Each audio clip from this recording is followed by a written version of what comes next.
2 साल 11 महीने और 17 दिन की कड़ी मेहनत के बाद 26 नवंबर 1949 को देश में संविधान अडॉप्ट किया गया। इस इवेंट को आज ठीक 75 साल पूरे हो चुके हैं। भारत के नागरिकों के मौलिक अधिकार को लेकर अक्सर चर्चा होती है, लेकिन क्या आप जानते हैं कि संविधान में सरकार की भी कुछ जिम्मेदारियां तय हैं। आज भास्कर एक्सप्लेनर में जानेंगे कि संविधान में लिखी सरकार की जिम्मेदारियां क्या हैं। भारतीय संविधान में सरकार के पास जो जिम्मेदारियां हैं, उसे राज्य के नीति निदेशक सिद्धांत यानी directive principles of state policy कहते हैं। इसे शॉर्ट फॉर्म में डीपीएसपी भी कहा जाता है।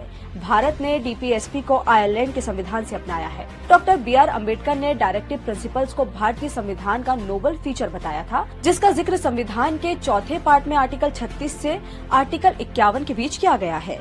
इन 15 आर्टिकल्स में दिए सिद्धांत सरकार को कानून और योजनाएं बनाने के दिशा निर्देश देते हैं। डायरेक्टिव प्रिंसिपल्स के तहत सामाजिक और आर्थिक बराबरी सुनिश्चित करना है। भारतीय संविधान निर्माण के लिए बनी सप्रू कमेटी ने 1945 में मौलिक अधिकारों को 2 कैटेगरी में बांटने की सिफारिश की थी। पहली न्याय संगत यानी जस्टिफाइबल और दूसरी गैर न्याय संगत यानी नॉन जस्टिफाइबल।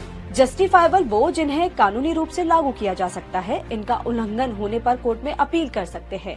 ये हमारे मौलिक अधिकार है।